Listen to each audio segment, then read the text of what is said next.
Hey guys, just adding this bit to the beginning of this video to apologise for its delay. My editing software had some issues during the rendering process, but this should hopefully be sorted now, so expect my Day 3 review to be up later today as well. Cheers. Day 2 of Week 3 promised to be a great day of entertainment, with all 4 games looking to be competitive on paper. With that being said, let's see how each team got on, and whether these games lived up to the competitiveness that they promised. Day 2 kicked off with the intriguing matchup between the LA Gladiators and the London Spitfire. Both of these teams had started this season far slower than they had hoped, with Decay making his debut and the Spitfire slowly improving. They both wanted to make this the game, the one that would kick-start their season.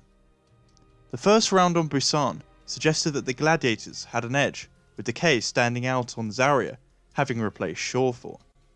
This continued into the second round, where LA looked set for victory before a massive Diva Bomb from Fury turned around London's fortunes as we went to round 3 in map 1.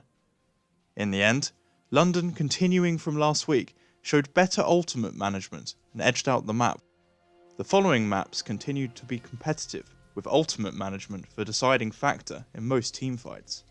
The teams drew on Numbani, despite a clever Hammond play on the first point by London, before a great Gladiator defence led to an overtime win on Volskaya to tie up the series, heading into a deciding map on Dorado.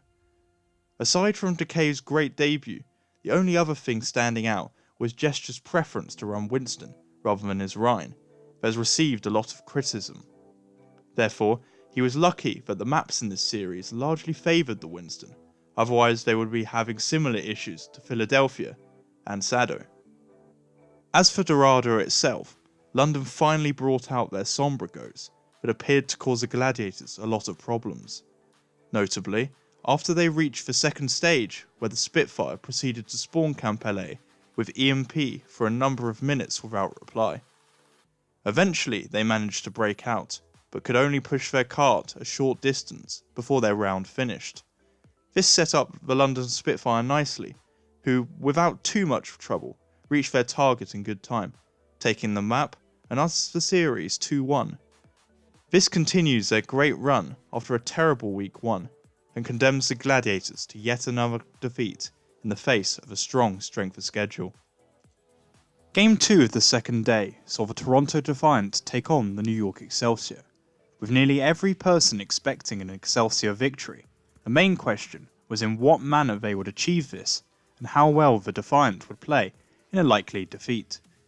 It did not take us long to find out the answer to this, as Toronto came out wanting to make this a competitive series, taking one of the rounds in New York's victory on Busan.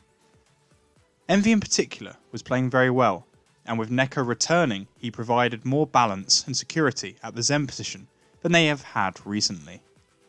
In the end though, New York's quality was just too strong for Toronto to match, as they took map 2 and 3 on the back of strong defences to claim the series. Then, in map 4 on Dorado, we received a nice surprise as Sabiolbi made his first appearance in 2019 for the Excelsior. But this map seemed to show them taking their foot off the gas, as Toronto finished the map before holding at the first point to take at least one map in the concluding 3-1 New York victory. The Vancouver Titans played the LA Valiant in the third match of the day, with the Valiant desperate for their first victory, but unlikely to get it here against one of the strongest teams in the league. As this series went on, it felt eerily similar to the previous one, with the stronger team outclassing the lesser one. Bumper and his almost suicidal aggression stood out like in most games this season, as the Titans all but steamrolled the first 3 maps and guaranteed the victory. It wasn't that the Valiant played particularly poorly, but perhaps due to the lack of confidence as they're still to find a win, they just never looked competitive, unlike Toronto against New York. To their credit, they changed this in their final map, where Bumper's suicidal playstyle got the better of him, and the Valiant, like Toronto, took the final map in their 3-1 defeat to Vancouver. Vancouver solidified the fact that alongside New York, they are one of the top 2 teams in the league, and the Valiant, in this tough strength of schedule, continue their search for a first win. The final game of Day 2 saw the Shanghai Dragons look to win 2 games in a row for the first time as they took on the unpredictable Chengdu Hunters. This series ended up being as fun and competitive as I built it in my predictions. Shanghai, behind Gamsu and Ding in particular, played really well as a unit, with their improvements to their coordination and synergy noticeable week by week. Shanghai edged out the control map, which did not bode well for Chengdu, given that it is one of their strongest map types, before putting up a staunch defense on Numbani that prevented the Hunters from matching their progress. The teams went into the half with the Dragons up 2-0 like last week, having looked just a little stronger than Chengdu, whilst also being able to adapt to their Hammond strategies. Volskaya in many ways summed up the series, as we went into a second overtime with Chengdu posting the fastest attack on Volskaya in Overwatch League history.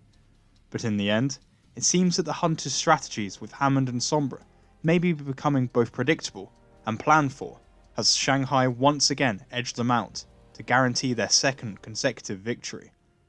The storyline continued into the final map on Dorado, as Shanghai wrapped up the series 4-0, despite it being close, to entrench their improvement and leave the Hunters concerned that a Meng's Hammond may be countered more effectively moving forward.